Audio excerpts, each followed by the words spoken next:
ஆன்ல இருக்குன்னு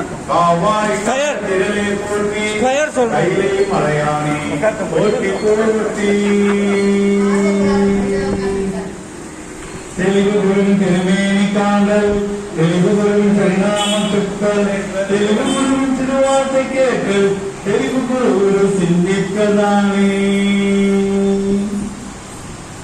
ஊழியர்கொண்டு பொழித்த புகழியர்கொன் கடல் போற்றி ஆடிமிசை கல்விரப்பில் அணிந்த பிரானடி போற்றி பாடி திருநாவலூர் மன்றொன்று பதம் போற்றி ஒளிமணி திருவாரூரர் திருத்தால் போற்றி சைவத்தின் மேல் சமயம் வேறில்லை அதில் சாசிவமாம் தெய்வத்தின் மேல் தெய்வம் எனும் நான் அரசில் பொருள் வாய்மை வைத்த சீர்திரு தேவாரமும் திருவாசகமும் உய்வை கர செய்த நாளர் கொன்றாலும் உயிர்குணை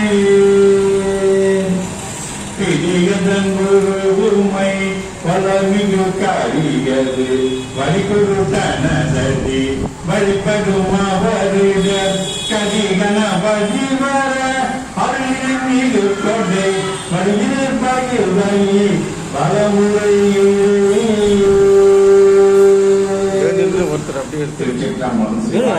நடுவில் ரவுண்ட் அடிப்பேன். அருமையான நாள்.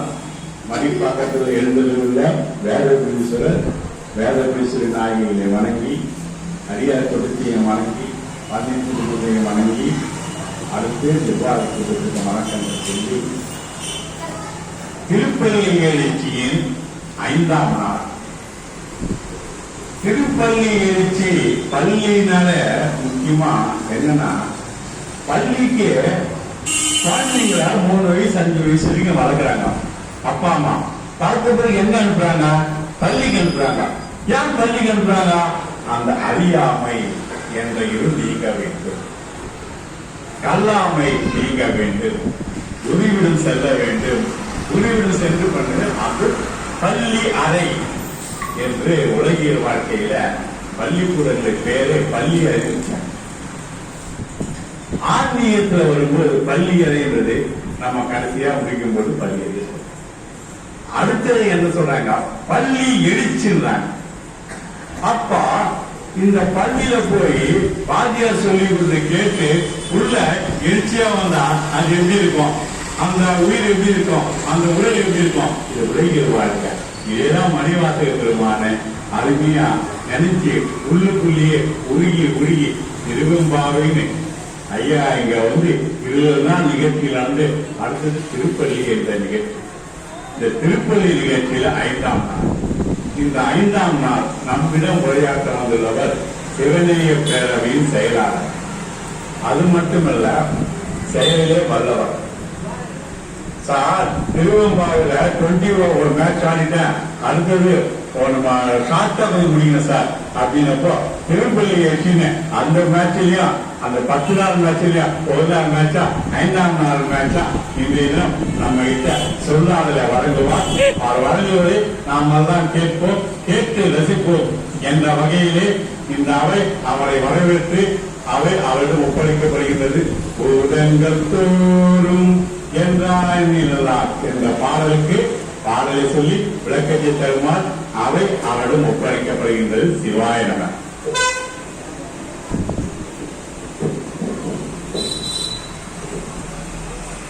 சிவாய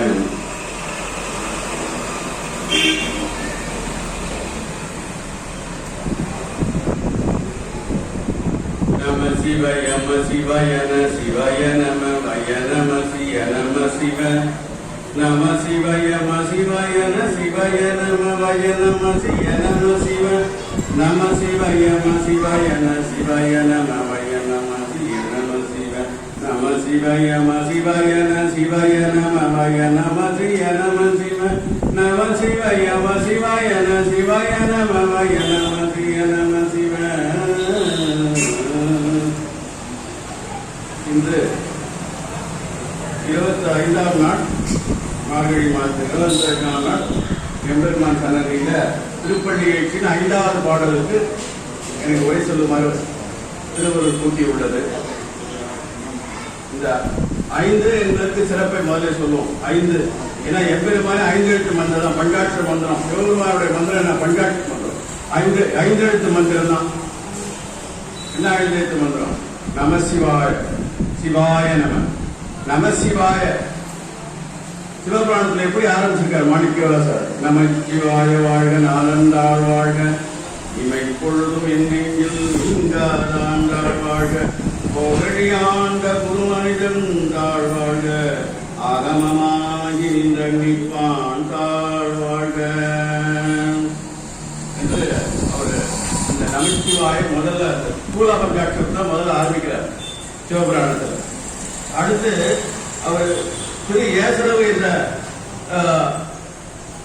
தலைப்புல 10வது பாடல் என்ன சொல்றார்? நானேயோ தவம் செய்தேன், சிவாய நம எனப் பெற்றேன், தேனாய் அமுதமாய் சித்திக்கும் சிவபெருமான் தானே வந்தனது உளம் புகுந்தடியற்கருகின்றான், ஊனார் உயிர் வாழ்க்கை ஒரு தந்தேவரிடவே. நானேயோ தவம் செய்தேன், சிவாய நம எனப் பெற்றேங்கிறார். முதல்ல இவர் சொன்னது நமச்சிவாய வாழ்க சிவபுராணத்துல. அந்த ஏசரவு என்ற பதிகம் 26வது பாடல் தலைப்புல அவர் என்ன சொல்றாருன்னா, சிவாய நமன பெற்றேன். ஸ்தூல பஞ்சாட்சரம் ஆரம்ப நிலை ஸ்தூல பஞ்சாட்சரம். சிவாய நமன பெற்றேன் என்பது சூக்கும பஞ்சாட்சரம். ஸ்தூலத்திலிருந்து சூக்கம் போயிட்டா உள்ளுக்குள்ளே இருப்பது. உள்ளுக்குள்ளே இருக்கிற இறைவனை உணர்ந்ததனால் அவர் சிவாய நமன பெற்றேன் இந்த பெற்றதை சொல்றார். பெற்றதை யார் கொடுத்தது? எம்பெருமான் கொடுத்தது. சிவாய நமன பெற்றேன் அது சூக்கும பஞ்சாட்சரம். அதனால அவர் படிநிலையை பார்க்கணும். முதல்ல சாதாரண நிலையிலிருந்து எம்பெருமானை ஆட்கொள்ளப்பட்டார். அந்த நிலையில திருப்பள்ளி நிகழ்ச்சி 20வது பதிகமாக வருது. அதுல 5வது பாடல நான் சொல்லியிருக்கேன். இன்னும் 5 பத்தி இன்னும் சில வார்த்தைகள் சொல்லி, ஏன்னா 1/2 மணி நேரம் 30 மணி சொல்லி பேசணும். அதனால அதில் சொல்றேன், குறை சொன்னா 15 நிமிஷத்துல முடிஞ்சிடும். அந்த 10 நிமிஷத்துல நான் அந்த மற்ற நிகழ்ச்சிகள்லாம் சொன்னாதான் சரியா இருக்கும். அதாவது 5 பஞ்சாட்சர மந்திரத்தை பற்றி, ஸ்தூல பஞ்சாட்சரம் சூக்ம பஞ்சாட்சரம் பத்தி சொல்லியாச்சு. அடுத்து என்ன சொல்லணும்னா, நம்ம அது 5 பூதங்கள் பாக்கி. அதான் ஃபர்ஸ்ட் வரியே பூதங்கள் தோறும் நின்றாய், பூதங்கள் தோறும் நின்றாய் தான் பாடலே ஆரம்பிக்குது திருப்பள்ளி 5வது. இந்த பூதங்கள்னா என்ன? பூதங்கள் தோறுங்கிற எத்தனை பூதம்? 5 பூதங்கள்.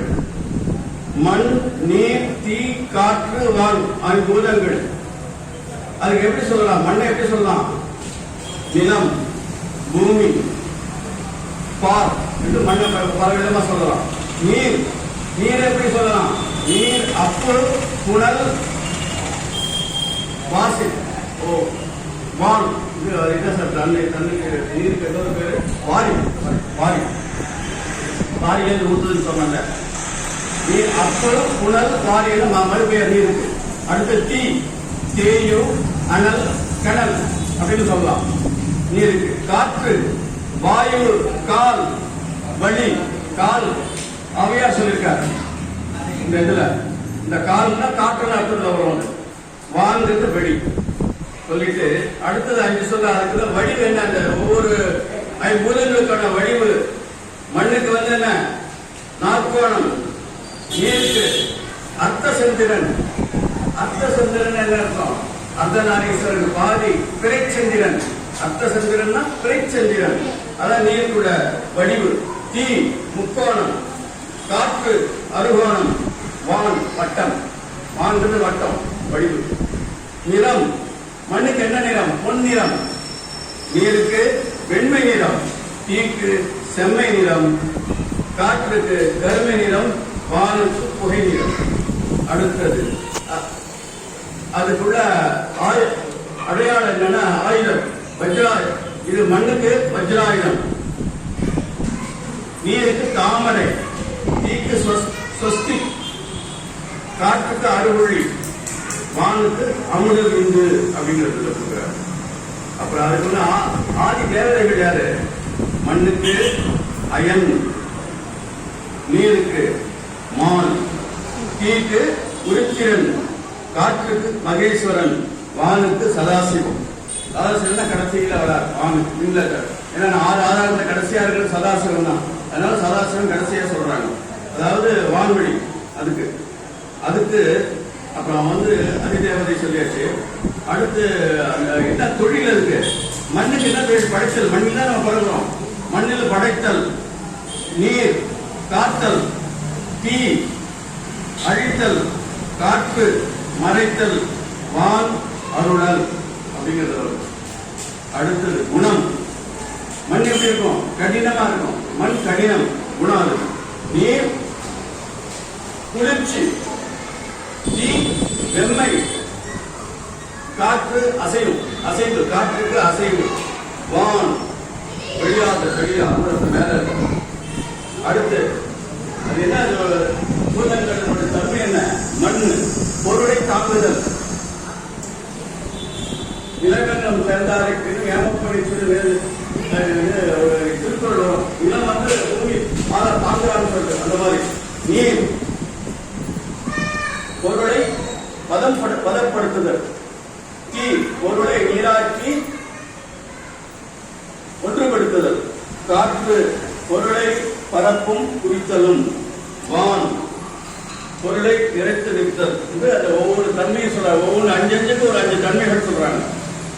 அடுத்தது ஞானேந்திரியம் 5. இந்த 5 சொல்றேன். ஞானேந்திரியம் செவி, மெய், கண், நாக்கு, மூக்கு. இது ஞானேந்திரியம். அதிலே தன்மாத்திரை குணம் ஓசை, ஊறு, ஒளி, சுவை, நாற்றம். ஓசை ஒலியெல்லாம் ஆனாய் நீயே என்று அப்படி பெருமாள் சொல்றாங்க. அது மாதிரி ஓசை குணத்தை சொல்றார். ஒவ்வொருத்தருக்கு ஒரு இது உறுப்பு என்ன இருக்கு? காது, தோல், கண், நாக்கு, மூக்கு. அடுத்து அதனுடைய எப்படி அதை நம்ம உணர்வது? செவி கேட்க செய்வது, மெய் உற்று உணர்வது, கண் காணப்படுவது, நாக்கு உண்ணப்படுவது, மூக்கு நுகரப்படுவது. இப்படி சொல்ற. இப்படி ஒன்று. அடுத்து கர்மேந்திரியம். இது ஞானேந்திரியம். கர்மேந்திரியம் என்ன? வாய், பாதம், வாணி, புதம், பத்தம். அது என்ன தமிழ் சொல் அப்படின்னா வாய், கால், கை, எருவாய், கருவாய் அப்படின்னு. அதனுடைய தொழில் என்ன? வாய் என்ன செய்யும்? பேசுதல். பாதம் போக்குவரவு செய்தல். பாணி ஏற்றம் செய்தல். புதம் கழிவறை கழித்தல், கழிவுகளை கழித்தல். உபத்தம் சுக்கில சுரணிதம் வெளியிடுதல் அப்படிங்கிறது. இந்த மாதிரி ஒவ்வொன்றுக்கும் இருக்கு. அடுத்தது இந்த நடராஜர் தத்துவத்துக்கு போகும். நடராஜர் என்ன செய்யறாரு? நடராஜர் அருவுருவமேனி, உருவமேனி. சாரி, இது அருவுருவம் லிங்கம் தான். உருவமேனி. உருவத்துல நம்ம அருவம் போவோம். இதுல நடராஜருக்கு என்னன்னா பூதங்கள், 5 பூதங்கள்ல ஆகாயம் என்ன? உடுக்கை ஏந்திய கைதான் ஆகாயம். அது என்ன தொழில்படுது? படைத்தல். காற்று அபயகரம், காத்தல். தீ அனலேந்திய கை, அழித்தல். நீர் மூன்றிய திருவடி, மறைத்தல். நிலம் தூக்கிய திருவடி, அருளல். 5 தொழிலுக்குள்ள அந்த நடராஜனுடைய தத்துவம். அந்த 5 தொழில் தத்துவம். அடுத்து இந்த நமசிவய சிவய நம. நகாரம் என்ன சொல்றதுன்னா திருவடி. நாங்கிறது திருவடி, மாங்கிறது திரு உந்தி, சீங்கிறது திருத்தோள், வாங்கிறது திருமுகம், யாங்கிறது திருமுடி. அதாவது அது என்ன அர்த்தம்னா இப்படி பார்க்கணும். பாதாதி கேசம், பாதத்திலிருந்து பார்க்கணும். அதுக்கு என்ன போகணும்? திருவடி முதல் திருமுடி வரை இப்படி பார்க்கணும் சாமியை. திருவடியை ஒரு பாட்டு அப்படி பார்த்துட்டு அது என்னது? நம சிவாய. சிவாய நம என்ன? சிவாய நம சிகாரம் உடுக்கை, வகாரம் ஈசிய கை, யகாரம் அபயக்கரம், நகாரம் அனலேந்திய கை, மகாரம் ஊன்றிய திருவடி. இது கேசாதி பாதம். அது பாதாதி கேசம், இது கேசாதி பாதம். என்னன்னா கேசனா முடியிலேருந்து அடிவரை நம்ம பார்க்கணும். இப்படி ஒரு தரம் பார்க்கணும், அப்படி ஒரு தரம் பார்க்கணும். இது சூல பஞ்சாட்சரம், அது சூக்ம பஞ்சாட்சரம். இதான் நடராஜ தத்துவம். இந்த ஐந்துங்கிற உள்ள ஒரு சிறப்பு, எல்லாமே 5 இருக்கும். சிறப்பை சொல்லி இப்ப நம்ம பாட்டு போவோம்.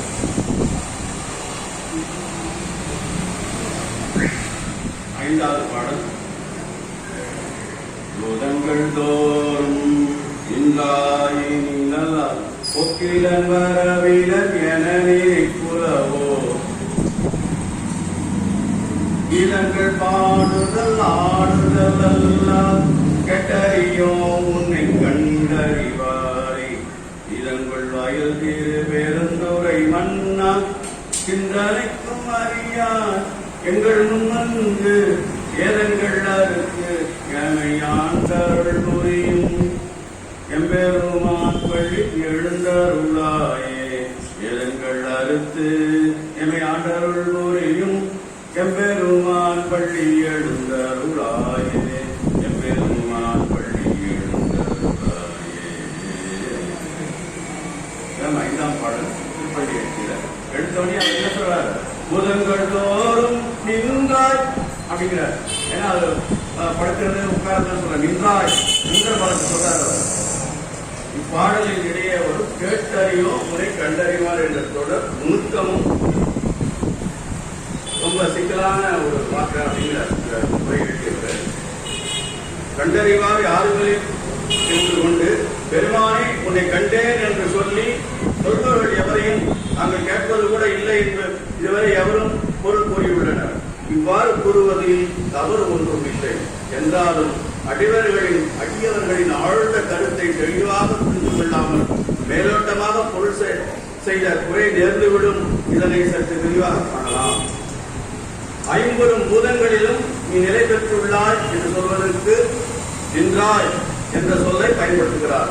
இந்த 50 பூதங்களும் ஒரே வடிவில் எப்பொழுதும் நிலை பெற்றிருப்பதில்லை. மண்ணை நீர் விழுங்குவதும் நீரை நெருப்பு விழுங்குவதும் நெருப்பை காற்று விழுங்குவதும் இறுதியாக இவை அனைத்தும் தம் உருமாறி அருவ வடிவாகி ஆகாயத்தில் தங்கிவிடும் ஒரு நிலையம் உண்டு. அவ்வாறு மாறுகின்ற இந்த 5 பூதங்களும் அஷ்டமூர்த்த வடிவங்களில் உள்ளன. ஆதலால் இவையே அவன் வடிவம் என்று கொள்ளுதல் சரியென்று என்பதை மாபெரும் விஞ்ஞானியாகிய அடிகளார் அறிவர். ஆதலால் நின்றாய் என்ற சொல்லை பயன்படுத்துகிறார். இந்த 50 பூதங்களும் எவ்வளவுதான் தம் நிலை மாறினாலும் அந்த மாறுபட்ட நிலையிலும் அவற்றுள் உள்ளுருவாய் தான் மாறாமல் இறைவன் உள்ளான். ஆதலால் பூதங்கள் தோறும் நின்றாய் என்றார். அப்பூதங்கள் தம் உருமாறி அணுவடிவாக நின்ற காலத்தில் பழைய நிலையில் உள்ள இயல்புதான் அந்த அணுத்தன்மையில் இருப்பதில்லை. அவற்றில் உள்ளுறவாய் நிற்கும் அவன் மாறாத இயல்பினன். ஆதலால் அவனுக்கும் பிறப்பில்லை இறப்பும் இல்லை என்கிறார். போக்கிலன் வரவிலன் என்பதன் பொருள் இதுவே ஆகும். அடுத்த வரையில் சொல்ற போக்கிலன் வரவிலன் என நினைப்புவர். போக்கு வரப்பு போறது வந்து எங்க போறது? இந்த உலகை விட்டு போறது இறப்பு. வருதல் வருதல் பிறப்புதல். பிறப்பு இறப்பு தான் சொல்றான். இது எப்படின்னா பிறப்பு இறப்பு. பி எப்படி பிறக்குதுன்னா உயிரும் மெய்யும் சேர்ந்ததான் பிறப்பு. உயிர் இ, மெய் வந்து இ, மெய்ய வந்து இப்பு, இ வந்து உயிரெழுத்து. இது ரெண்டும் சேர்ந்தாதான் பி வரும். ஆனா இறப்புங்கிறதுல உயிர் மட்டும்தான். இறப்பு ஈங்கிறது உயிரெழுத்து தான். மெய் காணும். ஏன்னா இறக்கும்போது உடலை விட்டுரும், உயிர் மட்டும் நீங்கும். அது மாதிரி நிக்க மறந்துடும். அதான் பிறப்புக்கு இறப்புக்கு. உடலும் மெய்யும் உயிரும் சேர்ந்தால் உடல் பிறப்பு இருக்கும். அதான் இந்த தமிழ் அர்த்தத்தை அப்படிதான் உயிர்மை எழுத்துங்கிறான். உயிர் மெய்யும் செய்யாதான் உயிர்மை எழுத்து. உயிர் எது? உயிரெழுத்து.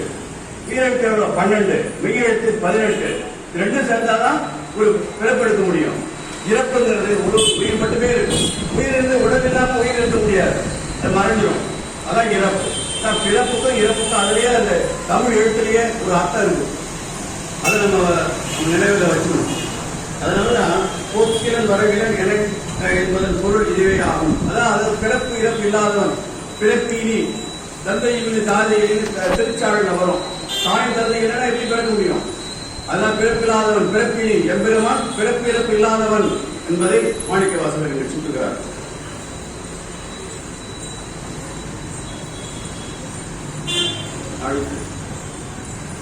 பூதங்களின் தோற்றம், நிலைப்பேறு, மறுவடிவ ஆகியவற்றை யாரும் நேரடியாக கண்டதில்லை. இவற்றின் இயல்புகளையே யாரும் காண முடியாது என்றால் இவற்றின் உள்ளுரையாக இருக்கும் ஒருவனை யார் காண முடியும்? ஒருவரும் கண்டதில்லை. அதனால் மெய்ஞான வளர்ச்சியாலும் பதிகரணங்களாக மாறியதாலும் சாதாரண மனிதனும் காண முடியாததை இந்த ஞானிகள் காண முடியும். வீட்டினுள் இருப்பவன் 4 சோற்றைத்தான் காண முடியும். ஆனால் விமானத்தில் இருப்பவன் சுற்று வட்டாரத்தையும் காண முடியும். அதுபோல மாறுகின்ற இந்த பூதங்களை கண்டுகொள்ளாமல் இவற்றின் உள்ளே நிலை பெற்றிருக்கும் ஒருவனை மெய்யாக உணர்வு கண்டவர்கள், மெய்யுணர்வு பெற்றவர்கள், முன்னை பழம்பொருளுக்கும் முன்னை பழம்பொருளான இவனை போக்கும் மரமும் இல்லாது இருப்பதை அனுமானத்தால் அறிந்தார்கள். எனவே அதனை வழுத்தும் பாடல்களில் அவன்பால் உள்ளதாக கருதப்படுகின்ற இந்த இயல்புகளை பெய்து பாடினர். இதுவரை சிக்கல் ஒன்றும் தோன்றது. இவ்வாறு பாடி ஆடுபவர்கள் கூட கண்டறியாதவன் அவன் என்று கூறுவது சரியா? அடிகளாரே கண்ணால் யாரும் கண்டேன் காண்க என்று திருவாசகத்தில் சொல்வது என்றும், பூனையில் சேவடி தீண்டினன் அவன் சிவனென ஞானம் தேறினன் என்று பாடியுள்ளாரே. அப்படி இருக்க கண்டவர்களே இல்லை என்று பொருள் பொருத்துவது என்று சிந்தித்தல் நலம். இப்பொழுது மறுபடியும் அத்தொடரில் உள்ள தொடரை காண்போம், நோக்குவோம். கேட்டறியோம் உன்னை கண்டறிவாரை என்பது கேட்டறியோம் என்ற தொடர் சிந்திக்கத்தக்கது. எதை கேட்டறியோம்? கண்ணால் அவனை கண்டதில்லை. ஒருபுறம் இப்படி இருக்க கண்ணால் கண்டவர்கள் உண்டு என்று பிறர் சொல்லி காதால் கேட்டது கூட இல்லை என்ற பொருளை தருவதாகும் இத்தொடர். அடுத்துள்ளது கண்டறிவாரை என்ற 2 சொற்கள் அமைந்த ஒரு தொடர். கேட்டறியோம் என்பதனை ஒரு சொல் தீர்மையாக கொண்டு கேட்டதில்லை என்ற பொருள் செய்தது போல கண்டறிபவன் என்பதையும் ஒரு சொல் தீர்மையாக கொண்டு கண்டவர்களை கேட்டதில்லை என்ற பொருள் செய்து விட்டோம்.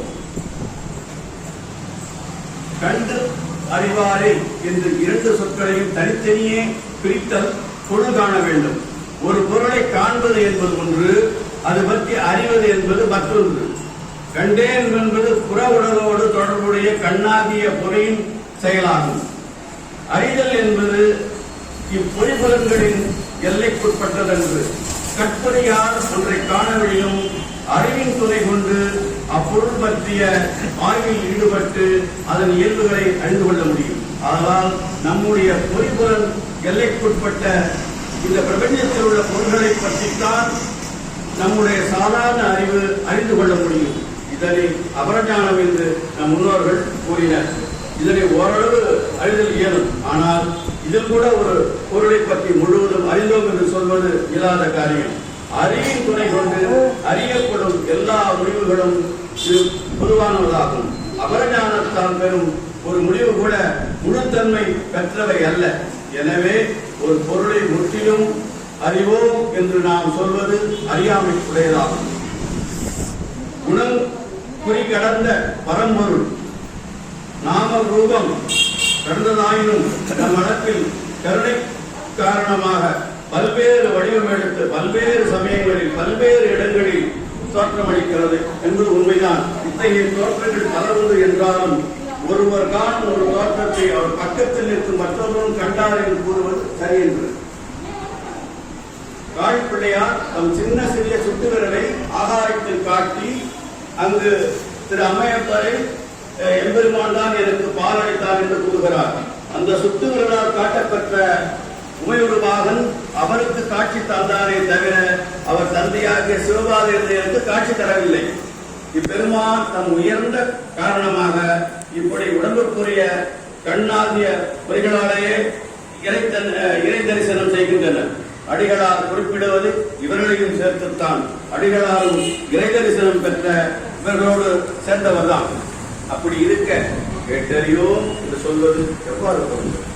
அடுத்து வரும் கண்டறிவாரே என்ற தொடரை மறுபடியும் சிந்திப்பது நலம். மேலே கூறிய இறை மக்கள் அனைவரும் இறைவனை தன் கண்ணால் கண்டது உண்மைதான். ஆனால் இவர்கள் யாரும் அவனை முழுதும் அறிந்ததாக இல்லை. காரணம், அவனே தன் தன்மை தானறியா தன்மையினான். அவன் இதை விளங்கிக் கொண்டால் அவன் இதை விளக்கிக் கொண்டால் பூதங்கள் தோறும் நிற்கின்ற அவனை கண்டார்கள், கண்டதும் உண்டு கேட்டதும் உண்டு. ஆனால் அவனை அறிந்தவரை கண்டதும் இல்லை கேட்டதும் இல்லை என்பதே இதன் உண்மையான பொருளாகும்.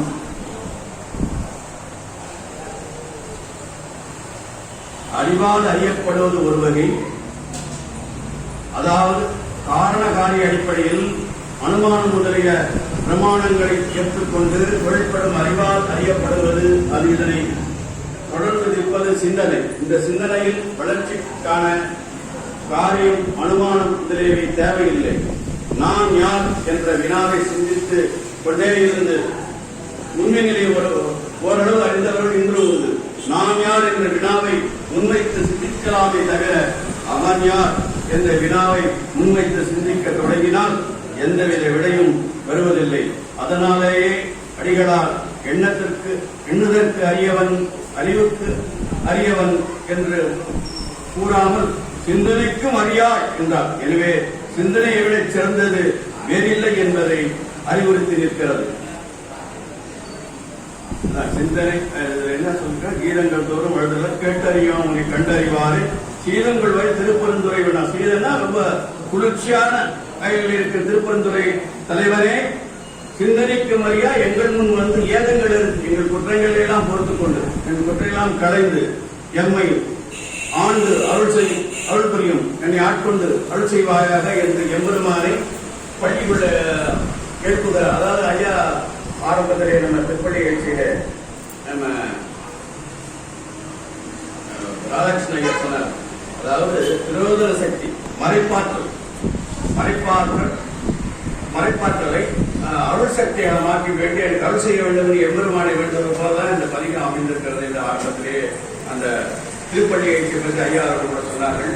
அதுபோல விரோதன சக்தி அருள் சக்தியாக மாறி என்னை அருள் செய்ய வேண்டும் எம்பெருமானே, என்னிடம் இந்த குறைகளை குற்றங்களை நீக்கி என்ன மும்மனங்களையும் கழுவி நான் புனிதனாக முக்தி பெறுவதற்கு நீ அருள் செய்ய வேண்டும். அதாவது சிவாய நம, முக்தி பஞ்சாட்சரம் சொல்லுவாங்க. சிவாய நம சூட்ச பஞ்சாட்சரமா இருந்தா கூட முக்தி பஞ்சாட்சரம். நம சிவாய உலகில் இந்த உலகில என்ன வேணும் அப்படிங்கிற கேட்பதுதான் நமசிவாய. நமசிவாய அடுத்தபடிதான் சிவாய நம. சிவாய நம என்பது சூட்ச பஞ்சாட்சரம், அதாவது முக்திக்கு வழிகாட்டுகிற பஞ்சாட்சரம். சிவாய நம என்றால் நம்ம முக்திக்கு வழிகாட்டுவது என்ற அளவிலே இந்த பொருள் சொல்லி எம்பெருமான் இந்த அளவிலே என்னை உணர்த்தி இந்த 5ஆம் பாடலுக்கு உரை சொல்ல படித்திருக்கிறார் என்று சொல்லி எனக்கு வாய்ப்பளித்த ஓம் நமச்சிவாய நிறுவனர் முத்தாலிங்க ஐயா அவர்களுக்கும் இந்த கோயில் நிர்வாக குழுவினருக்கும் பொருட்களையா அவர்களுக்கும் மற்றும் இங்கு குழுவிற்கின்ற அடியார் மக்களுக்கும் என் தலைவாழ்ந்த வணக்கத்தை தெரிவி துணை உரையை முடித்துக் கொள்கிறேன். நன்றி, வணக்கம்.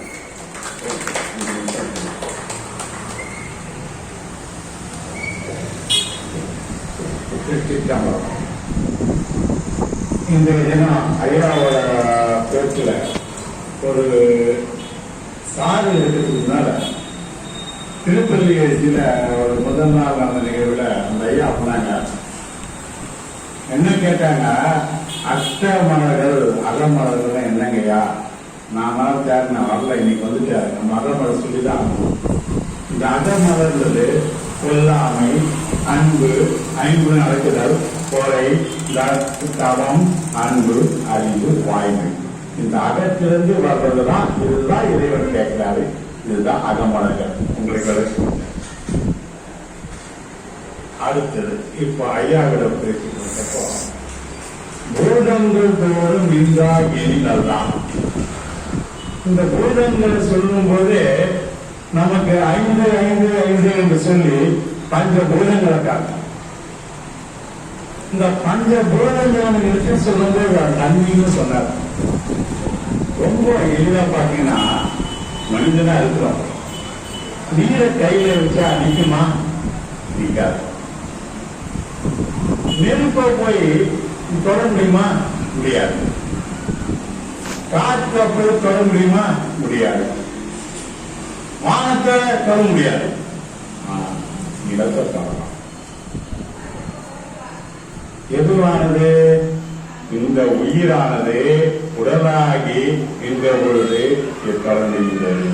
அப்போ பூதங்கள் ஐந்திலும் அவன் இருந்து இருக்கின்றான். அதான் பூதங்கள் தோறும் இருந்தா எனினதா எல்லாத்திலும் இருக்காது, அது மேலே இருக்காது.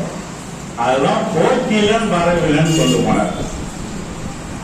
இந்த பூதங்கள் தன்மை சொல்லும் போது நீரில் குளிர்ச்சி நினைக்கிறோம்.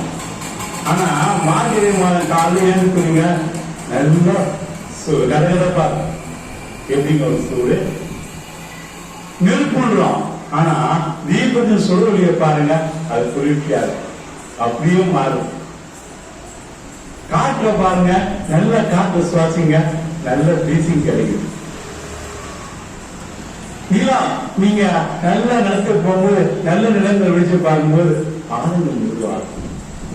நல்ல வானத்தை பார்க்கும்போது நல்ல சிந்தனைகள் உண்டு. அப்போ இயற்கையா நமக்காக இறைவன் கொடுத்தது என்று பூதங்களை அடுத்தது என்ன சொன்னாங்க? ஞானேந்திரியங்கள், கர்மேந்திரியங்கள். இப்ப இயற்கையை சொல்லிட்டாங்க. ஞானேந்திரியங்கள், கர்மேந்திரியங்கள் யாருக்கு? இந்த மனித பிறவி உயிர் தாங்கிய உடலுக்கு தான் இந்த ஞானேந்திரியங்கள், கர்மேந்திரியங்கள் இருந்தாதான் மனுஷனாகும். இயற்கையும் வந்தாச்சு, மனிதனும் வந்தாச்சு. இந்த இயற்கையும் மனிதனும் எங்கடா சேர்ந்திருக்காங்கன்னா, நடராஜ பெருமான பாருங்க, அங்க விண் நாட்டியம் இல்லையா, அவங்க தான் ஏன் சொல்லி விண்கலத்தை அருமையா கொண்டு வந்து. ஆக இயற்கைக்கு மேல உடலாகிய மனிதன் ரெண்டுமே எங்கடா இருக்குன்னா நடராஜ பெருமானம் திருவடி கீழே இருக்கு. அதை போய் பிடிக்கணும், அதுதான் முக்கிய தலம். அதை போய் நடராஜ பெருமான் எப்படி ஆகிறாரு? ஆகாயத்தலமான எல்லையை விலகி போட்டார். மூன்றாவது. நான்காவதாக சொல்ல வந்தார். என்ன சொன்னார்னா, அந்த உயிர் மெய்யினர். அப்போ உயிர் எழுத்து மெய் எழுத்துன்னு சொன்னாங்க. இப்ப ஆறு உயிர் எழுத்து, அதுக்கு மேல நெல் எழுத்த போனா பான் இருக்கலாம். ஆனா மெய் எழுத்தா இப்புன்னு வந்தாலும் அப்பான்னு பிறகு அப்பான புரியாது. இப்பா அப்பா, பாப்பா, தாத்தா, அம்மா.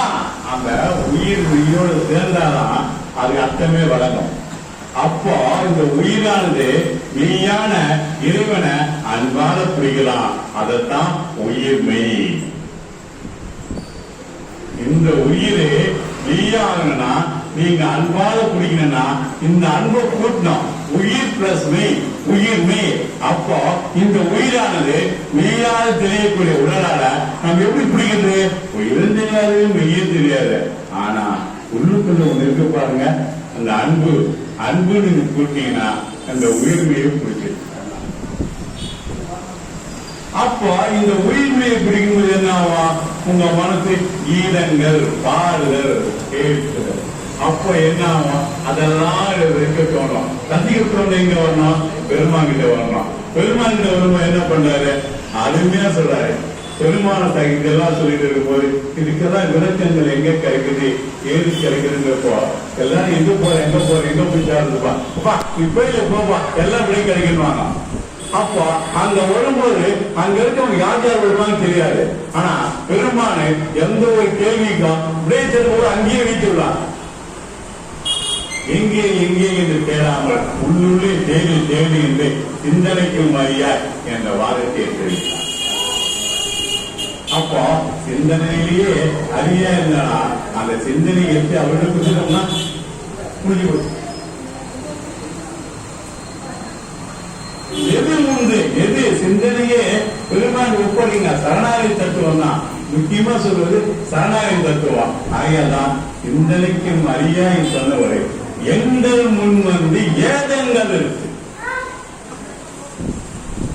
ஏதங்கள் என்ன? நம்ம செய்ய குற்றங்கள்லாம் பொறுத்து, நாம் செய்யக்கூடிய இதெல்லாம் தவிர்த்து எல்லாம் தடுத்துள்ளார். ஏதங்கள் அறுத்து எமை ஆண்டு கொண்டாரிடம். அப்போ திருப்பள்ளியில என்ன சொல்ல வர்றாரு பெருமானு? அருமையா மணிவாசக பெருமான் மூலியமா ஐயா சொன்னாங்க பாருங்க, ரொம்ப அருமையா கொண்டு வந்தாங்க. பூதங்களை கொண்டு வந்தாங்க, உயிரை கொண்டு வந்தாங்க, தன்மையை கொண்டு வந்தாங்க. எல்லாத்தையும் சொல்லி அந்த எல்லாம் பொறுமையா கொண்டு வந்து அருமையா சிந்தனைக்கு மொழியாய் சொல்லிட்டு எங்களை ஆண்டு கொண்டு இன்னும் குறிக்கும் அப்படின்னு சொல்லி நல்ல விளக்கத்தை அருமையா சொன்னாங்க. ஐயாவுக்கு நன்றி சொல்லி நான் வழக்கமா சொல்ற நேரம் ஆயிடுச்சு நினைக்கிறேன். அவருக்கு நம்ம ரொம்ப நேரத்துக்கு முடியாது. ஏன்னா அடுத்தது நமக்கு வந்து இறைவன் நன்றி வாழ்த்து சொல்லுவோம்.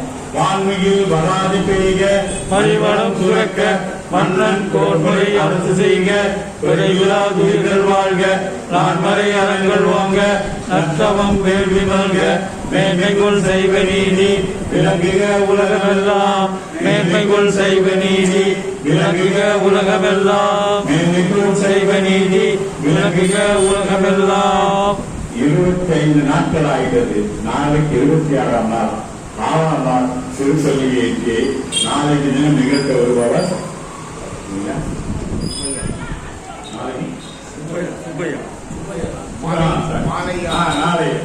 நாளைக்கு பிரதோஷம் வேற. நமக்கு இந்த பன்னீர் திருமுறை மன்றத்திற்கு சுப்பையா அவர்கள் உரையாற்றுவார்கள். அந்த உரையை எல்லோரும் கேட்போம் என்று கேட்டுக்கொண்டு உங்கள் அனைவருக்கும் நன்றி பாராட்டி எல்லோரும் பெருமானிடம் செல்வோம். பெருமானிடம் போயிட்டு பெருமானிடம் நம்ம அன்பை செலுத்துவோம் என்று கூறிக்கொண்டு நம்ம